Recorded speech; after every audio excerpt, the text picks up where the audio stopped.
your personal brand isn't something that you build, it's something that you strategically craft to what you want it to look like. I started doing it basically to show that I could get visibility with the right people. In today's episode, we dive into a brutally honest, refreshing human conversation with Amelia Sordell. Now, Amelia launched her agency helping founders, CEOs and large companies humanize their brands via employee-led content strategies. If you're struggling to work out what to post about, a good place to start is forget the strategy, forget the tactics, forget what do you want to be known for. Just focus on what would you say to yourself 6 years ago? Amelia unpacks powerful truths for us. Personal branding is your reputation at scale. You already have one, whether you like it or not. The only question is, are you actively shaping it? Social media has become this sort of scalable thing that everyone wants to do. They're like, let's have a one-to-many conversation, not a one-to-one conversation. I'm like, that's great if you're having a conversation. If you're just talking at people, it's exactly the same as billboards. It's exactly the same as TV ads. Every one-directional piece of direct marketing you've ever done. This one's for anyone who's ever hesitated to put themselves out there. Let's go. So Amelia, fantastic to have you on the show. Looking forward to this conversation. And I'm just going to jump straight into the meat of it. And so many people think about having a personal brand. They understand the importance. But for whatever reason, they hesitate, they hold themselves back. What's right at the heart of that friction, that tension? Fear, I think. So I think we need to first talk about what is a personal brand, because personal branding, I think people think it exclusively sits on social media, right? When you talk about personal branding, people think post content, build a profile, get to do things like this, that's a personal brand. I think quite differently about it. I think you craft a personal brand. You have a personal brand already. I have some like it or not, you like it or not, you have one. It's essentially your reputation at some kind of scale. So I have a reputation with you guys before I'd met you. My team had a reputation with me before I met them. My children have a reputation with me and vice versa. Your personal brand isn't something that you build, it's something that you strategically craft if you wish to what you want it to look like. I think that's really, really important. However, to your original question around what stops people from doing it, it is fear. It's fear of judgment. It's fear of not being enough. It's fear of saying the wrong thing. It's fear of people laughing at you. And we all have that fear. It's why we don't go for that job that we think we should go for. We don't ask for that pay rise that we think we deserve. We don't ask for that promotion. We don't ask that person out on a date. Everything that stops us in life is rooted in a fear of rejection. And what I've come to understand through not ironically, but through building my personal brand is it's actually through the embarrassment where you win. And I think embarrassment is the price of entry. That is the thing you have to pay if you want to have success in anything, whether it's personal branding, your career, a relationship. You've got to be humble enough to just go, fuck it. Let's see what happens. That's nice that there's a universal truth that for most things in life, at some point, you've got to get over your own self-limiting beliefs, right? Yeah, absolutely. And I think there's so much advice on the internet about if you don't have any confidence, here's how you can do it in 3 simple steps. It's no. The only way to overcome it is through getting evidence that you're going to be okay, right? If you think about when you were a kid and you were nervous about that test, it wasn't until you got the result that you were okay, I'm not as stupid as I thought I was, right? But evidence only comes from you doing the thing. So in order to get confident, don't follow hacks. You don't follow a system. You just fucking do the thing that you're not confident at. And then eventually you will do enough reps. Well, I don't know. I think the tests that I did at school weren't very good. So I'm not sure what it did for my confidence. Neither were mine, Richie. Don't worry. Jeez. I sucked at school. And here we are. So we turned out okay. Well, there you go. Beyond fear, I often find that people say that they don't know what to say. And I also wonder if there's something in that about finding your voice or finding at least topic areas or things you're passionate about. How did you? Because I think you started in about 2018 and you built up as a consequence of that. So how did you kind of find your voice? How long did it take? And what did you have to go through? What was the journey like? Yeah, I didn't start posting content because I wanted to build a personal brand. I didn't even know what a personal brand really was when I first started doing it. I did it really to prove my CEO was wrong. That's what I think. Great motivation. But most of my successes have come out of having a chip on my shoulder. No, I went to my then CEO. That's a great insight, by the way. Yeah, but it's motivation, right? Yeah, Until totally. you make it, and then you find there's other things that motivate you. But most people I know get the rocket fuel they need to be, in many ways, successful in anything is a bit of doubt from someone else, right? No one works harder than someone trying to prove someone else wrong. So I was told not to post content. I worked out pretty quickly when I was a recruiter, and I won't spend the podcast talking about my career history, but when I was a recruiter, I worked out pretty quickly, Richie, that people bought from people. And actually it was the person, the actual individual recruiter that companies were hiring, not the company. They didn't really give a crap about the company. And so as the marketing manager, then rehired as, I thought, well, why don't we market the people? Because surely that is the quickest route to market. That's the point of differentiation that we have against our competitors, is the individuals within the room, right? I took this to my then CEO. They thought it was a really stupid idea. I did it anyway because, why not? And very quickly went from sort of 1,500 followers to about 8,000 followers on LinkedIn, which at the time was like weird because it was a job board. Yeah. Like no one was posting content on LinkedIn, but I was. And, first 15 posts, 0 likes. Actually, they got 1 like and 1 comment, both were from me, which is tragic. We can talk about that later. But yeah, so I started doing it basically to show that I could get visibility with the right people. And as I started doing it, I started working out there were certain things that resonated with people. So like my journey, my stories. I had a business when I was 21 that went bankrupt. Like that, the failures, the mess ups, the mistakes. And I don't know whether it was fueled by maybe potentially loneliness because I was outside of London. I had no friends where I was living. I just had, 2 babies and I was kind of all alone. And so I was much more vulnerable maybe than I would have normally have been online, maybe than, potentially even I would be now. But I started to learn that people cared more about my story and more about what advice I would give, I guess, to myself a few years prior than they did about here's 5 ways you can hire better and here's 3 strategies that you can, but like people didn't really seem to resonate with that the same way. So I just started optimizing basically for what was working. And then within about 3 to 6 months, I worked out actually that I was getting a huge amount of DMs from people saying, how did you go from, we've been following you, dude. Like you went from 1,500 followers to like 10,000 in like 6 months. Like how did you do this? So I started creating content about that because that was the most common message I was getting. And then it was kind of the rest was history. So I guess if you're struggling to work out what to post about, a good place to start is, and I say this to everyone if they're just starting out, it's like forget the strategy, forget the tactics, forget what do you want to be known for. Just focus on like what would you say to yourself 6 years ago? Because that typically does the best. But then also glean something from insight. Because I think there's a little bit of that, feedback that you got from it, which then enabled you to kind of figure out what was working in the audience. And unless you start, to my point a minute ago, you will never get that feedback. It's true. So I just think like create content for things that you find interesting or the things that you wish you'd known, when 6 years ago. Because most of us are trying to attract our peers or are trying to attract a customer or a community of some kind. And when we talk about things that we have learned through our journey, through our story, like we, use that as a vehicle to kind of teach those lessons, I think that people really resonate with that. Whether they're at your stage of life, because they've probably been through something really fucking similar, or whether they are at the beginning of their journey, or whether they're further along in you. Like we're all on the same ladder. So I think by sharing your stuff, you get that feedback loop, but absolutely you get that resonance because you're talking about things that other people have related to. Today's program is brought to you by 2 fantastic organizations. First up is Studio Space, a leading on-demand marketing agency platform. Studio Space gives marketers complete control over their projects, from matching the right agency to your brief, to managing contracts and invoicing, and even tracking all of your spend data all in the one place. They take care of everything and it's totally hassle-free. They even guarantee the work. So check out Studio Space today. Our second sponsor is the Marketing Skills Trust, a charity with a mission to make marketing a better place for everyone. They provide grants to help create a more equitable industry and support initiatives that really do drive diversity, inclusion, and create opportunity. The trust has been instrumental in leveling up the marketing skills across the board. And do take a look at their website for more information. Now, let's get on with the show. Makes complete sense. We've had 200 and something guests so far, and probably the unifying theme is that everyone's been successful because of the stumbles rather than despite the stumbles. So I'm interested in the 21-year-old version of yourself trying a business, didn't work out, what you learn, and what's the dots to the way you think about the world now? Well, first of all, this is the 250th episode? Fifth, 205th.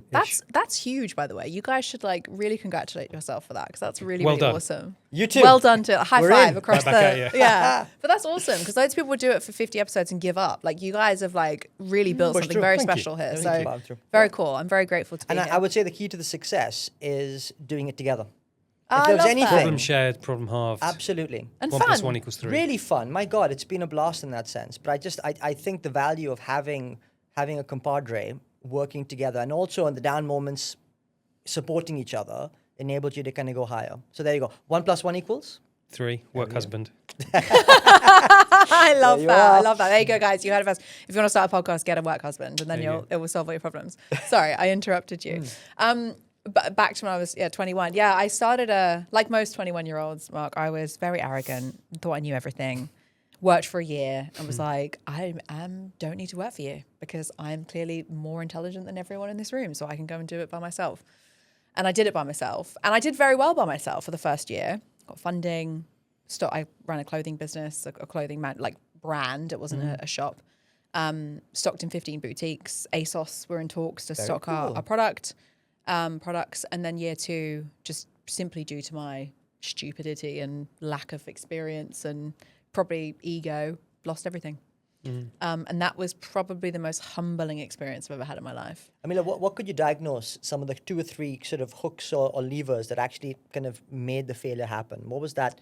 The things that you would hang your hat on of going, it didn't work because of. Yeah, I ignored my gut a lot. I think because I didn't have the experience, all the advice you get given, even now, is like data-led. I was like, follow the data. Like, let's do that because that makes the most sense. Even when my gut was going, no, I was like, no, this is what the data says. We have to follow what the data says. So I think being data informed and ignoring the data if it doesn't feel right is a good one. Which a lot of marketing people will be like, oh, what? No. But I think more and more people are coming around to that thought, actually. Well, marketing is psychology. You can't base right. psychology on data alone. Yeah. The second thing is asking for help. Like I've always been very hyper independent, and both in my personal life and in my professional life. And that was a huge downfall for me. Like there were multiple opportunities where I could have asked for help and I just didn't because I was like, I can do this on my own. I need to prove that I can do this all by myself. And that, led to, lots of other things. And the third one, I think, was just a lack of experience. Like, I don't see that business as a failure anymore. It was a failure, like spectacular. Like, I lost everything. Like, I had to call my mum. I remember I'd boxed up all the stuff in my home with my little dog, Peanut. And I remember calling my mum being like, I don't have any money for petrol. This is like, I'm like 23, right? So I moved out 4 years prior. So you can imagine calling your mother when you were like hyper independent, self-sufficient, own all your own stuff, like all that kind of stuff, being like, can you lend me some money to get petrol so I can move home? And feed Peanut. Yeah. Peanut now still lives with my parents. Like he is their dog now. Hates me because I have children. He's like, every time I turn up and he sees the kids with me, he's like, So yeah, it was a very humbling experience, but I don't see it as a failure anymore. I see it as a school. It was like university. I think once you've been through something that spectacular, it's very hard once you're over it. And we can maybe dig into that later. It took me 10 years really to get over that. From confidence, from finance. Like there were so many ripples. Well, let's just elaborate because that sounds fascinating. Well, I just think when something like that happens, like it's your worst nightmare, isn't it? Most people don't do something because they think it's going to fail, and the worst happened. But the 10-year unwind. Yeah, it was just like my confidence was on the floor. You can imagine being this like smartest in my head, smartest person in the room. I was a salesperson. I was smashing every target I'd ever been set. I was working better than anyone who'd been in my job function for like 10 years prior. Like everyone was like, wow, you're amazing. And like you go into this thing and you're like, I'm amazing. I can do this. And then it's like, you don't know anything, kid. We're going to like, the universe is going to humble you when you get too big for your boots. And that really knocked my confidence a lot. And I wonder whether it was knocked further by the fact that I'd taken 2.5 years out of industry and out of work really to do this business. And back then, we're talking like 10, 12 years ago, then rejoining the workforce, people were like, well, what have you been doing for the last 2.5 years? It's like running a freaking business. Like I was more qualified than almost every other applicant, but no one would give me a look in because they were like, well, you don't have job experience. Like, no, but I've been running a company. Like, and you can see you can look up Company's House, like we were doing well, like all this kind of stuff. And so I was facing rejection after rejection after rejection after rejection. So you've failed spectacularly. The thing you invested all of your heart, your soul, and tied your entire identity to. So I wasn't Amelia, I was Amelia, founder of that business, right? So it was like a death. And then on top of that, you've got people being like, no, you're not good enough. No, you're not good enough. No, you're not good enough. No, you're not good enough for a good 7 months. And it wasn't until I got hired, basically, I went on Google and was like, because I was just getting rejected from every marketing role, every sales role I was putting forward for. Like all my skills were being like, no, you're not good enough because you don't have like a CV to back it up, resume to back it up. I remember going on Google and being like, what is the job that pays you the most amount of money for the least amount of experience? It was like, number 1, recruiter. I was like, cool, I'll do that. So I applied to loads of recruitment jobs. Obviously, everyone wanted to speak to me because they were like, you run your own business, like you get it, like you've so, and like, so I got a couple of offers to go and do that. So I ended up going and doing recruitment, and it was, again, in at the deep end. Like I knew nothing. They literally gave you a phone and was like, here's a list of 150 people. You need to call 100 people a day. You got to spend 3 hours on the phone. And if you don't, you got to stay until it's done. And I was like, what am I saying to them? They're like, I don't know. Ask them if they want a job. And I was like, okay. Hello? Hello? Yeah. And I did that for 2 years. And again, this repeat rejection, embarrassment. I then had the balls to do whatever I wanted, like whatever it took to then get the sale. So if I didn't get on the phone, I'd find them on LinkedIn. If I couldn't find them on LinkedIn, I'd find them like it. Then it was almost like I had nothing else. You got the biggest to thick lose skin in that sense, right? And I actually, it's interesting. I was reading a post the other day, very similar kin, where they talk about the role of doing a stint in cold sales ultimately, because you really develop that sort of skin thickness around, you know, getting rejected constantly, but then bouncing back and then maneuvering around the edges and around, you know, going around the situation to make it work. So I think in many regards, I mean, I started in sales, and I think that's really relevant in being able to kind of to get that. Moving on slightly, I love when you say that circumstances do not define your future. And maybe you could elaborate a little bit more on that thought about if someone's sitting there today, and by the way, if someone's listening in Britain, we can't help but be a little bit doom and gloom around us, and certainly in the job market and the like. So how would you kind of, you know, foster that bounce back ability? Look, I think, you know, to paraphrase you, you know, the environment that you're in does not define your future, but also what you have doesn't define what you can become. Like, I think a lot of people feel like, and I'm speaking from a place of privilege, right? I grew up in a dual parent household. You know, I've loved dearly. I went to very good schools. Like, I've had every success I could have been given up until the point of when I went to university. So I understand there is an element of privilege to that, but I also understand that you create your own kind of future. And I think when you spend, like, take, for example, when I lost my first business, I spent 3 months wallowing in self-pity on a diet of cigarettes, vodka, and coffee, basically. It was like a real breakup, you know, like the love of my life had left me. It talks about death, you know. I was grieving for this business, and also maybe grieving for the person I was and not who I was right then. And I think we spend a huge amount of time in the past, and we spend a huge amount of time in the present, stressed, worried, anxious. And the only antidote, I think, for that is action. Like, even if you take the wrong action, it's an action, and it's a step away from where you are right now.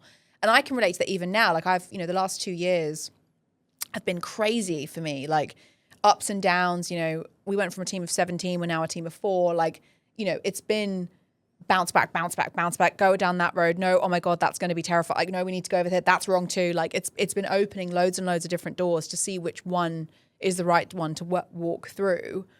And that's what I think life is. It's not just like, and that works for everything, right? It works for, you know, your career, it works for your relationships, it works for your friendships, it works for your businesses. Like, I've never met a successful business owner that hasn't had multiple attempts at trying to start a business before they get to that one thing. I think Vera Wang was like 62 before she designed her first dress. Like, you know, like I don't know anyone who's achieved anything, whether it's being a painter or a really successful musician, or even someone who is just an amazing human being who hasn't gone down wrong path after wrong path after wrong path after wrong path. I mean, how do you survive that? Because that's all well and good. And by the way, you know, we've all got the scars as a consequence. But the thing that I find most difficult is the personal, the day-to-day, the responsibility that you shoulder with kids, with your life, been through it similarly. I just wonder what's your take on, like, getting through. How do you grind that out when you're looking for the bloody door?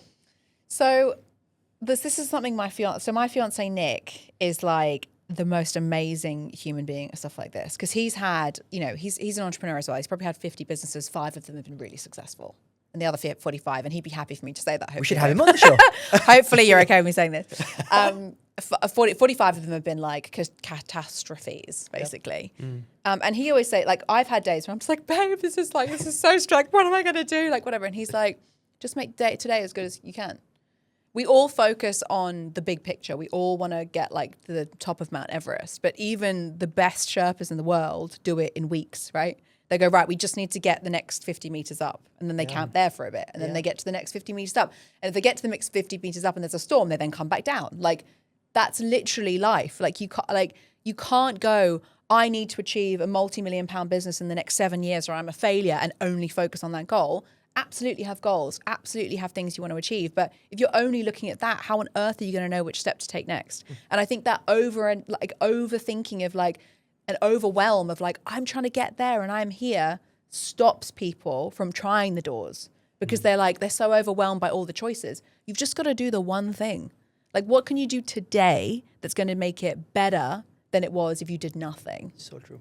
Like, but So it sounds really fluffy, but that's everyone I know, including Nick, that's how he sees it. He's like, today's going to be a great day. And if today's not a good day, then tomorrow's going to be better. And like, you just got to go through it like that, because everyone's got to-do lists. Everyone's got goals. Everyone's got kids and mortgages and rent overdue and all of this kind of stuff. We all have problems, but that you're not going to achieve anything if you don't just focus on the little, like doing the little tasks, because little tasks compound, right? There's a reason why people like Warren Buffett have invested all of their money in long-term plays, because they know by putting $1 in every day for 50 years is going to amount to millions of dollars, right? And they don't try and play big bets. Just so many good thoughts in there. Just to pick out a couple of things, that failure precedes success. I worked at Mars for 10 years, and John Mars, the originating founder, was bankrupt 6 times before really made the Mars bar work in the US. And then also just the thing about taking action. There's a guy called Mark Pollock. We should get him on. He was became blind in his late teens, recovered, sorted his life out, went to the South Pole. A month later, fell out 2 stories, broke his back. So he's now blind and disabled. You've never met a more positive person in your life, like properly. He says, in times of crisis, don't look too far ahead or too far back. Yeah. Which is to your action point. Yeah. Exactly. So if, in terms of action, the line... Just have to edit that moment. To quote Kung Fu Panda, I think it's like the reason it's called the present is because it's a gift. I know this quote. It's the a past great is history, quote. The future is a mystery. Today is a gift. That's why it's called the present. Exactly. Kung Fu Fu Panda. Panda. Yeah. It's a great film. But so the just fucking post it, but do it well. That talks to action. Just unpack that a bit. Just fucking post it, but do it well. I think for me, that, like I say, just fucking post it all the time. I get so much stick because I've got it in my LinkedIn headline. I get a lot of Americans, particularly. I love Americans, by the way. Please have me. Don't hate me. But Americans, particularly, like, why do you curse in your headline? It's so unprofessional. I'm like, it's me. Like, that's who I am. It's a mantra for me. It's not so much just associated to content. It is like, you got to do that thing, just do it, but do it well. Try and do it as to the best of your ability, because I think things like just fucking post it or just fucking do it is great, and it is something that's very catchy, and like everyone knows me for that saying now, which is fantastic. I love that for me.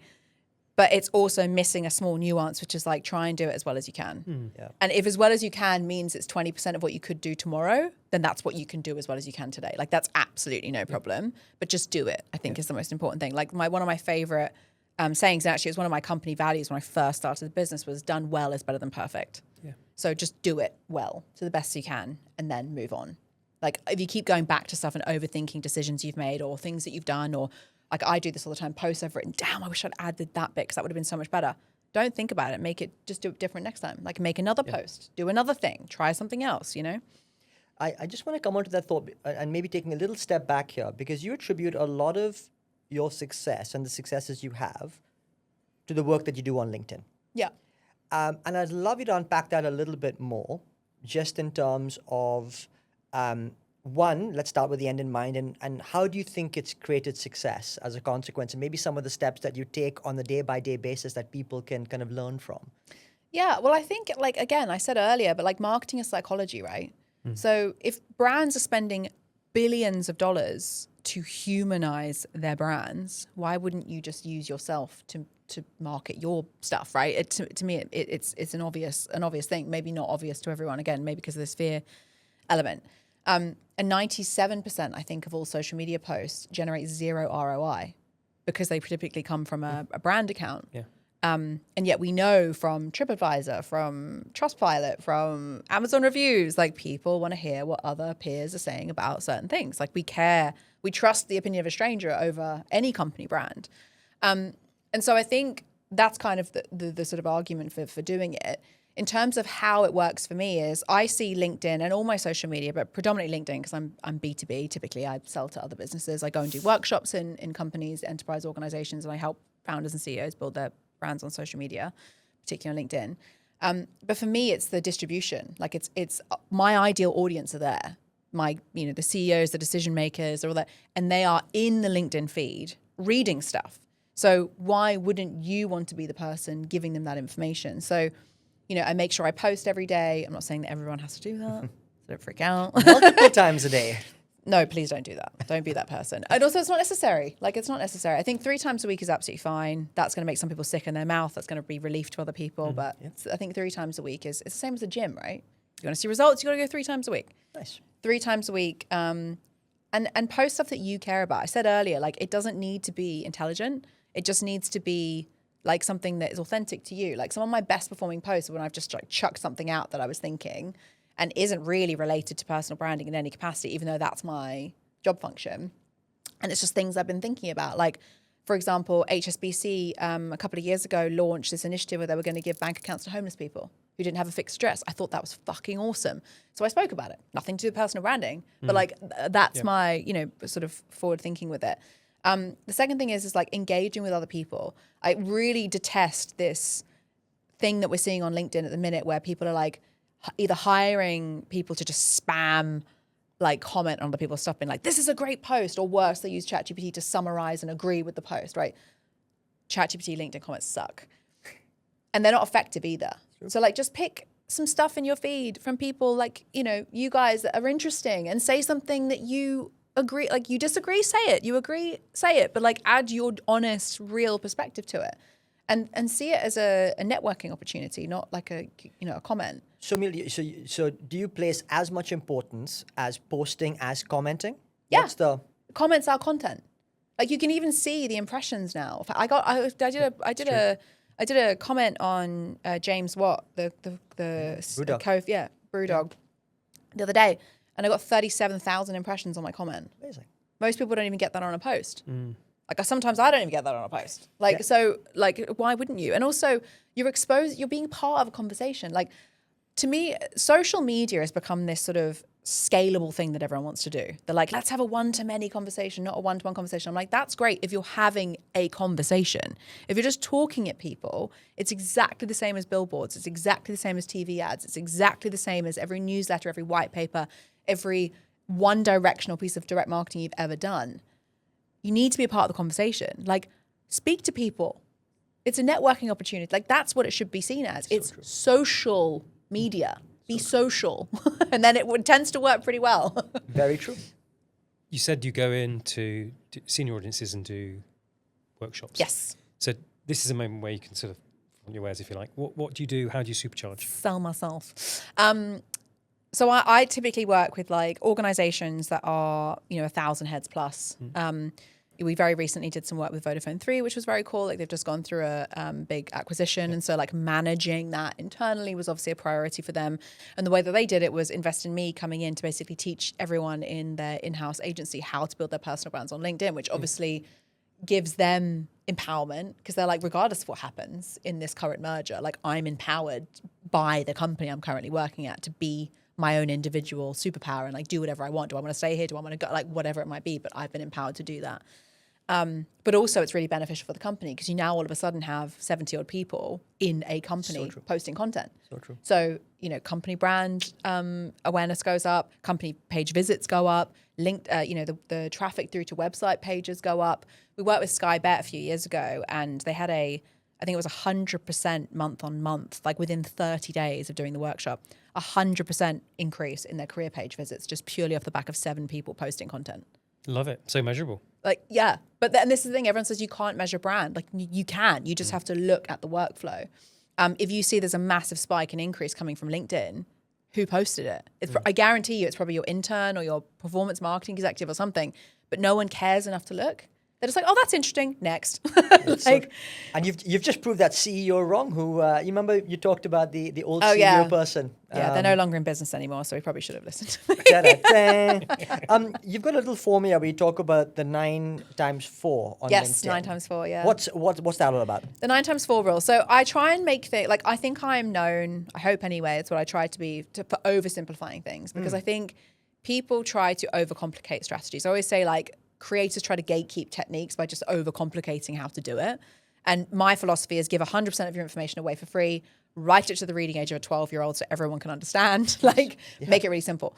So the 9 times 4 rule came about because I was like, I need a way to explain to people how to get the most out of LinkedIn without having to post content. So 9 times 4 basically stands for put aside a timer for 9 minutes, find 9 people like that you want to engage with. Like, and obviously you want to do that before you set the timer because otherwise you'll spend the whole time doing it. But find 9 people you want to engage with, find their most 9 recent posts and comment on 9 posts within that kind of time frame. Nice. And if you can, and obviously no one's going to do 9 comments, right? Like it's impossible to do 9 comments in 9 minutes unless you are me and I just voice note, like dictate all of my comments into posts, which is a great tip.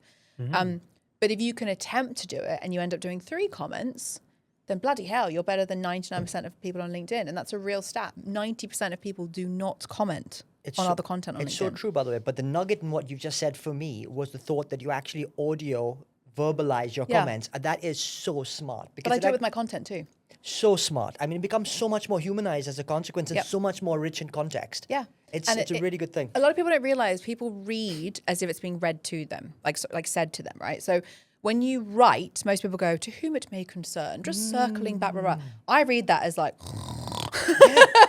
so if you dictate what you want to say into a message or into a comment or into a post, people read it as if you're saying it to them because it's in a colloquial, conversational manner. And also it's so much faster. Like I don't have time to sit there and be like, how am I going to reply to this? I'm just like, blah, blah, blah, blah, blah, move on. Exactly. Love it. Super smart. Same for prompting Gen AI, WhatsApps. I basically only talk to my ChatGPT in natural voice. Because I'm like, who has time to sit at a laptop? I'm like, I'm open my app. I'm like, so I want to write this post about blah, blah, blah, blah, blah, blah, blah, blah. And then, goes for it. It's so true. Love it. Love that. But the world's evolving, and okay, don't look too far forward, don't look too far back. But the world is evolving. How do you think the whole game and world of personal branding is going to evolve in the next few years? Well, Mo Gaudat on the Diary of the CEO said that podcast won't exist soon. Amidst this 15 years of dystopia that starts next year. Well, there you go. So I'm not trying to preempt your thought. I'm giving you time to think. Let's hope not. But anyway, it's interesting. It is quite amazing when you talk about the world of AI and how avatars and the like kind of kicks into play. But anyway, love to get your thoughts, Amelia. I think that we are already in this kind of future of personal branding and also marketing and also community building, if you want to call it that. Yeah. Where everyone's trying to shortcut everything. Everyone's trying to do everything scalably. Everyone wants a hack, a strategy they can use AI to implement. And so as what we started as an agency, we're not an agency anymore, but when we first started, like if we were operating as an agency now, it would be very hard to compete because you've got ChatGPT that can create content for you. You've got freelance copywriters that use ChatGPT to create content for you. And therefore their price point is like 500 quid a month, whereas ours is like $5,000 a month. Like it's very, very hard to compete in that way. So there's loads of my previous competitors have all gone bust because they just can't keep up with like the changing market. So I think the future is probably more of that. It's more of the shortcutting. It's more of the let's find a quick way to do this. It's more of a we've been told that we have to do this, so let's find the cheapest, most economic way, scalable to do it, which I think is fucking great. Because it's going to mean that the people who are actually authentic and actually doing stuff like this and are in person and meeting people and going to networking events or holding their own win. Because you cannot replicate my story. You can't replicate my personality. And AI can't be me. True. It can help me. It can help me articulate me. And God, Lord knows I spend like 97% of my working day on ChatGPT and on Claude and like all this kind of stuff. But I work with it. Yes. It's helping me decipher what I want to say, but it's not saying it for me. And so I will win. And you guys will win because you have a voice. You have a natural voice. It's real human stories. So I think it's great. Come out, like, go for it. In fact, I want everyone to start building their personal brands using ChatGPT and freelancers because it's going to suck, which means that I win.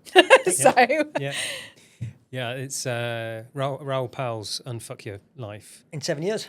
7 years, yeah. Damn's moving on. The 10 points. The last point is, in the end, all that's left is humanity. Yeah. But you know what's so funny? True. You said, like, it's going to be, podcasts will be dead. All right, bullshit. Bullshit. Because you already see how depressed everyone is online. Everyone has online relationships, whether it be romantic or friendships. For sure. People work online. For sure. People are going to, in the next 18 months, there is going to be a revolution where I think, maybe even 2 years, where people just go, fuck this. Yeah. Like, and they want to go and see all their friends. They want to go and hang out, you know, and see and be in a working space with other people because we are all depressed. We all hate working from home, whether we care to admit it or not. It's convenient, but does it make us happy? Not all the time. Oh man, I tell you, I always think about that sort of Friday feeling when I used to work back in the day at HSBC. Every Friday was drinks day, but somebody or the other coming along, whatever. Looking forward to it. Now you flip and shut your laptop off on a Friday evening and kind of go, all right, now what? But also we all sit still all day. We literally do about 400 steps a day because we work from home. When I worked in the office, I would do about 16,000 steps a day. So we're less fit, we're less active, we're less motivated. We sit in front of the same screen and then we move to another screen when work is over to watch something else. Like, what is left is humanity. And I think we need to come back to that. And I am very, very, I guess, lucky that my job is social media. So I don't feel a personal desire to want to look at it. Like, I even have a thing on my phone that goes, you've spent 5 minutes on social media, what are you doing? I'm like, okay, shit, yep, sorry. Like, move on. The social media guru doesn't want to spend that much time on social media. I don't. I want to meet people. So true. Like, I post to do stuff like this. Yeah. The follower count is not the goal. It's the means to achieve the goal. And I think a lot of people lose sight of that. You know, to come back to your future of personal branding, everyone focuses on the wrong metric. They focus on followers, they focus on impressions, they focus on whatever. The first thing that you guys said to me was like, you know, 97% of our audience are CMOs. You guys have won. Because like you have a very core bought in group of people who are the same people as you, who love listening to this show. It doesn't matter whether you have a bazillion downloads or not, you won. And that's the thing that I would, and yes, sure, attention matters. You need to have those people's attention and, you know, you need to work out what they care about. But like that, you win. Like, surely, if you think about really real community, like none of this stuff that people are hawking on the internet of like, start an internet, it's like, that's community. So then given the stat you've just said, the true stat you said, what would you say to them? They're listening in. What would you say to the CMO today? Put me on the spot. I just think like, I mean, I said it earlier on, like we all spend so much money like humanizing our brands. Like I, had a full marketing team looking after my company brand for a long time. And I think a lot of us overthink it actually. Like there's a lot of information online. There's a lot of competition between different companies. Or they've done that. We should probably give that a go as well. And, you know, obviously everyone wants to innovate. Everyone wants to be different. Everyone wants to be at the forefront. But like really, as I said multiple times in this podcast, marketing is just psychology. And it's very hard to know what psychological levers you want to pull unless you're meeting people. Like pursuit of scalability, do the unscalable things. Meet people in real life. Go for coffees. I DM 10 people a month, strangers, who have no relevance to me whatsoever other than I think their profile is interesting. And I'm like, hey, super random, not trying to sell you anything, but I thought your profile looked cool. I did this, thought we'd get on. Would you fancy your coffee? At least 3 of those people go, you can piss off because you're clearly trying to sell me something. I'm like, I promise I'm not trying to, but whatever. But I normally end up having about 3 coffees a month with complete strangers who have nothing to do with what I'm trying to do, but I think could add value to me and vice versa in some way, even if it's that we support the same football team or, you know, whatever it might be. And that has led to friendships, mentorships on both sides, business, speaking gigs, podcast invites. I've met 3 of my closest friends on LinkedIn. Like, wow. But that for me, that is personal branding. Yeah. Like I said, I started this podcast by saying, let's just define what that is, because people lose sight of what that means. Like it's called personal. It's very hard to be personal if you're not in touch with humans. There's a guy called Ollie Barrett. And when he was on the pod, a wonderful guy, you may well have come across him in the works. He's a very big speaker on the circuit. And he talks about this in the context of a moonshot technique. And what he does is he literally emails probably 10 of these sort of the biggest people that he would aspire to to speak to, want to be like, to emulate, etc. And like you say, just try and connect. Yeah. Nothing to come out of it. Just very much a case of, hey, let's try and forge those great relationships. And it really, really works. When people know who you are, like, again, when I walked in before we started recording, I was like, I'm trying to go and guest lecture. And you were like, I can help you with that. Like, that You'll make it happen as well. I have no doubt. But this is my point, right? You need to talk to people, meet people. Like, I would never have had that conversation with you if I hadn't met you in real life. For sure. 100%. So there's I don't know if this will resonate, but there's a guy, it was a gymnast called Noel Wilson, who got to the Olympics and then sort of went off the weight rails. I knew his dad because he worked where I worked, and he did this documentary, and Neil said of his son, I was really angry with him because I told him so many times that every conversation you have, every interaction, every email, everything you do, you leave a tiny little brand stamp. It's inescapable.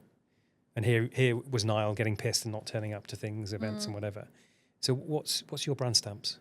Do you know what? I love that brand stamp. I love it. Like, I'm going to steal that. I absolutely credit you and Well, it's not. I've stolen Niall's it dad, from yeah. somewhere else, so it's fine. But I absolutely believe that is true. And it's funny because I can still remember the times where I deviated from my brand stamp. Like, I remember emails I've sent when I was angry or frustrated, and I think back to it, I'm like, I'm so disappointed in myself for sending that. And they're not terrible things. They're just the tone is like a bit wrong or a bit off, and not me, or like the way I've spoken to someone, or like, and I think back to them, I'm like, God, like, you let yourself down there, you know? And so now I make a real effort, or at least I try to. Obviously, everyone's human. I'm definitely not perfect. I make a real effort to try and make every interaction a positive one. Yeah. So even, for example, we've got an ex-client at the minute who's just refusing to pay a bill. Like, no reason, like, you know, it's going on and on and on. They've acknowledged that the work was great, and now they're in a bit of financial difficulty. They're pulling out all of the guns, as most agency owners would have been through this before. Oh, we weren't happy with the service. We want a time log of all this kind of stuff. And it's like, well, actually, in an email 2 months ago, you said the work was great and like you were having fun. So it's all of this stuff. And it's very frustrating in those moments where you know the team have done an awesome job, and it's almost insulting to them that they've been slighted by this person who just doesn't want to pay, basically, because they've got other, you know, I'm sure they've got other things happening in their life. And even through this interaction, it would have been so easy for me to be like, what you do? Like, business owner to business, like, grow up. Like, what are you doing? Yeah. But even through that, I've tried to be as, you know, calm and like as positive. Like, I understand what you're going through. I understand cash flow is like, acutely, I get it. Like, I'm a business owner as well. Like, I empathize, all that kind of stuff. Because there's two things. One, you leave a brand stamp, but also two, you never know what's happening on the other side, ever. And I've known many people in my life who you know, have been on the surface what people would describe as not nice people. And actually, I've known in the background they've been going through things that you could unimaginable. Mm-hmm. And we're all human, and some people are just assholes. But like, don't be one because they are. Like, you know? That's a great line.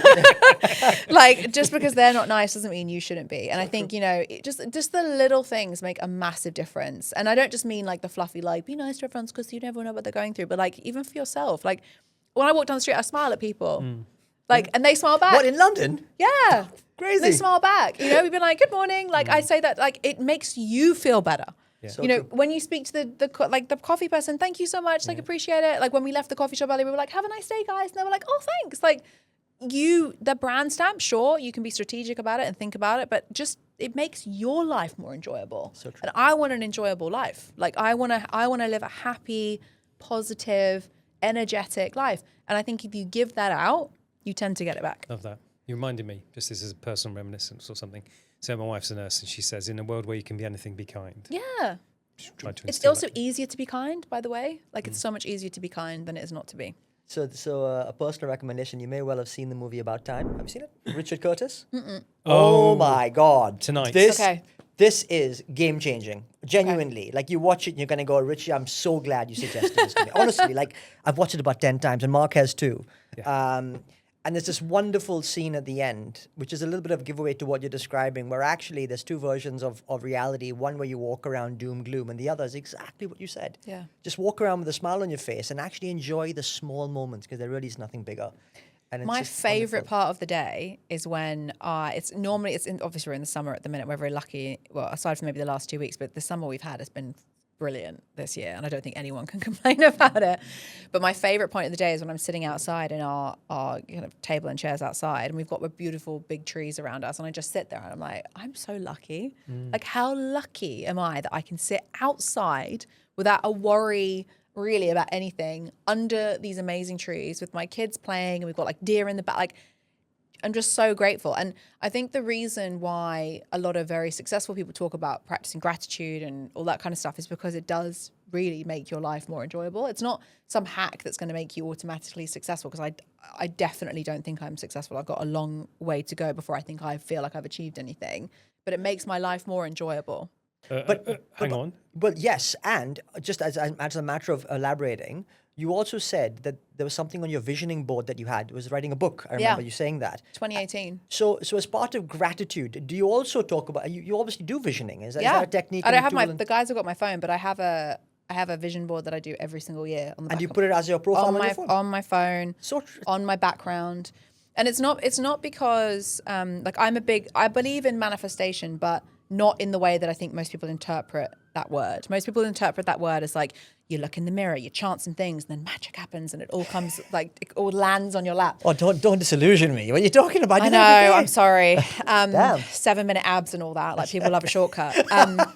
I believe in when you visualize, like, you literally can see what you want to achieve. It's like we were talking about Mount Everest, right? If you look at Mount Everest, it's like, whoa, that's a big thing to climb. If you can see all the camps that you need to go to, it's like, oh, okay, I can manage that, because that climb's only 2 hours, that climb's only 5 hours, whatever it might be. So my vision board is like, I do it in increments. So I update it, like, you know, as you go. And I have my big picture things on there. So I've got like, you know, the seaside cottage that I'd love to have one day, because I just love the sea. Like, I'm the happiest on a beach. I don't care if it's a shingle beach in the UK or if it's in Portugal. Like, I just love the sea. Even if it's raining, sunshine, water storm, just have me by water. I'm very, very happy. But I also have little things like, I want to relaunch my podcast this year, and I want to be able to travel to this place, and I want to start guest lecturing at universities. And there is a certain universities on that list that I want to guest lecture at, including Oxford and Cambridge. Like, so I think visualizing what I'm trying every day when I open my phone, or every day when I open my laptop, reminds me of what I'm trying to do, which, to our earlier conversation about focusing on what you can do today and making today the best thing, I don't need to spend weeks cold DMing deans or people who run MBA programs. I could maybe just connect with one person today, and then that's going to be better than it was yesterday when I didn't do it to anyone. If I'm trying to build my personal brand, I can, instead of thinking I have to create a month's worth of content, I could go, well, I can just create one post today, and that's better than it was yesterday. So having this every day reminder reminds me that, like, it's just one little thing you have to do, and that makes it so much easier. Like, so good. Again, when you're trying to get in shape for the holidays or whatever, like, I'm the worst, like, yo-yo gym person ever. Some days, like, some months I'm like, I go every day, and then other months I'm like, nah. Like, this morning my alarm went off. I was meant to go to the gym at 6 a.m. I was like, nah, not today. But so that kind of like brings you back, doesn't it? Like, reminds you that, like, okay, so you didn't go to the gym for the last 3 months, no problem. Like, but you could go today. Like, you could do something today, and then that means you're going to be better than yesterday. So it's all of that thing. And another thing that I do as well, which I think is also really helpful, because I really struggle with overwhelm. Like, I get very, like, as I'm sure many people do, you see your to-do list, you see the projects you're working on, you're like, where do I start? Like, which one do we go for? I make a list in my journal every morning of 4 things. The first thing is like 4 things I'm grateful for. So I might be like, I'm so grateful that Hannah, my social media marketing manager, schedules my content. So it means I don't have to worry about that. Or I'm so grateful for that I'm going on holiday on Saturday and I can't wait. Like, I'm so excited. I'm so grateful that I can, like, I don't know, have a coffee in the morning and it's warm because my children don't bother me until 6 a.m. Like, whatever. And then the next 4 things I write, what are the 4 things I need to do today? Like, what are the to-do, like, absolute non-negotiables I have to do today? And then it's the 4 things that I'm striving for long term. So it might be like, I want to save a certain amount of money because I have, my partner and I have an aspiration of buying a home together, like hopefully a bigger place that it feels less like cramped with so many people in one tiny house. And then the next thing I write down is the last thing, and it's the most important thing, is what are 4 things that might distract me? So I'll write every day. It's scrolling. Like, I write social media, distraction. Like, even though that is my main distribution channel, I'm like, that is a distraction. What else is a distraction? Going off piste. Like, if I am I've got really bad ADHD, as you've probably noticed, the flip-flopping between the conversation. And I don't talk about it a lot because I don't think it's relevant to a lot of, I think a lot of people feel like they need to explain who they are by sharing that. And that's, you know, if that's how people feel, that's how other people feel. But I don't think you should have to explain who you are. Like, it's just who you are, you know? But I do flip-flop between things. So I write often like, you know, stick to the task. Like, what is the thing we're doing right in this hour? Like, bring your mind back to that, because otherwise it's like, whatever. Putting stuff off is normally on there as well. Like, I'm like, oh, I'll do it later. I'll do it later. I'll do it later. No, if you can do it in less than 10 minutes, do it now. Yes. So writing those 4 things down and 4 things within those 4 things, again, is sort of another layer of this like goal list, if you like, this visual goal list I have on my screen and on my laptop background that just kind of brings everything back to like North Star. Yeah. It makes it simple. You said you don't talk about it much, talk as little or as much as you want to, but on ADHD, we've had many of the 205 who, again, attribute a lot of their success to not being neurotypical. Yeah. How lucky are we? And so, it's a superpower. Yeah, well, you've really literally taken the words out of my mouth. I have this conversation with my daughter every single day. In what way has it become your superpower? My brother was diagnosed, I hope he doesn't mind me saying this, but my brother was diagnosed with ADHD and dyslexia when he was much, much younger. And the school picked it up on him very, very quickly. And often is the case, actually, boys get diagnosed before girls, because quite often girls just get kind of dismissed as having like scatty brains or like whatever. And it's like just like being a girl kind of thing. So I didn't get diagnosed until I was much older. But I didn't really need to be diagnosed because I knew how my brain operated anyway, whether it had a title or not. I think even now, like even saying ADHD on the thing or autism or you know, any of these sort of neurospicy things that people have still feels like something you have. Like, I have to explain who I am because of this thing I have. And actually, I think that's a wrong way of looking at it. Like I said to you a minute ago, how lucky are we? Like, how lucky am I that I can actually hyper-focus on something for an hour and probably do more in that hour than most people could do in 2 days? How lucky am I that I can multitask between 8 different things when most people would be totally overwhelmed with that? How lucky am I that I can think about all of these? Like, so again, I'm grateful for it, because if I didn't have that way of thinking and my brain being wired that way, there is no way I'd be doing what I'm doing now. There's no way. There's no way. So I feel very grateful for it. So I wish people would see it less as a thing they have and more as like, I have this thing, like, how lucky? How lucky am I? Amelia, we're coming to the end of the segment. It's perhaps the last question. I think you're amazingly lucky, but of course very strategic in what you've developed. You've carved out your own personal brand. You're clearly an amazing creator. And running now a highly successful organization. So if people are looking to come and forge similar success in your footsteps, or indeed something different guises, what advice would you have for them? I think absolutely luck is a really important thing that we've not spoken about. So many people will be like, luck doesn't exist. Like, the harder you work, the more lucky you get. I'm like, cool, tell that to a child who's starving in like, you know, South Africa or something like that. Like, tell them where their hard work needs to be. And of course, there are people who are absolute anomalies in these situations, right? But people use them as being like, look, if they can do it, so can you. Like, we all need to just acknowledge that there are certain people who are luckier than others, right? But I think luck does come in the form of those doors. And unless you are opening those doors, like to the point of a kind of professional sense, you won't find the luck. I've just opened many, many, many doors and continue to open those doors. And even if they get slammed in my face, and even if they appear locked, if you give them a shove sometimes, they tend to open. So I think, you know, the advice I would give is just like, keep going. Like, what is the worst that's going to happen? You're either going to get a great outcome because that door gets opened and, you know, you go into the next phase of your life, or you get a great story that you can tell on a podcast one day, right? At a dinner party. No lose. Yeah, there's no lose. You know, you win or you get a great outcome. Love that. I did a sharp intake of breath when you talked about, you said something like, I'm not successful yet, or... I know, I heard you. I was like, yeah, oh, wow, like, okay. Yeah, I know, just, and because it was sort of a bit disconnected with, I'm in it and I'm enjoying it and I know I'm doing a good job. So what's my question? It's got a bit of a prelude. So night of my graduation, best friend's father said these amazing words, which has really shaped my perspective on life a lot. He said, as I look before you, I'm jealous because from this position you can achieve almost anything in the world. But at the same time, I pity you. And the reason I pity you because for the next 20 years, you'll go in search of success. And then only after 20 years, when maybe your best years are done, you'll realize it's not about success. It's about significance. But the really smart people figure out how to achieve success and significance simultaneously. So what's your take on, where's your intersection of success and significance? Do you know what's interesting? I think success is such a subjective thing. And that's why I kind of flippantly said, like, I don't feel successful yet. Because success to me isn't money and, you know, having a... I started my business just to get paid doing something I love. Like, that was literally my goal. Then I hired my first person and it was like, pressure's on. And then it was like, shit, well, maybe I need to grow this £25 million agency and exit because that's what everyone is telling me I can do. And so the next 3 years became doing that. Until I burned out, and I realized actually I didn't want that. What I wanted, and as the universe works in amazing ways. I was sitting in the swimming pool next to my daughter who was playing with my dad. I'm very fortunate that my parents live in Italy, so we get to visit them lots, and it's kind of like free holiday. Nonna and Grumps, we're coming. They're like, for God's sake, again. You were just here last weekend. I know. Can you leave us alone, for God's sake?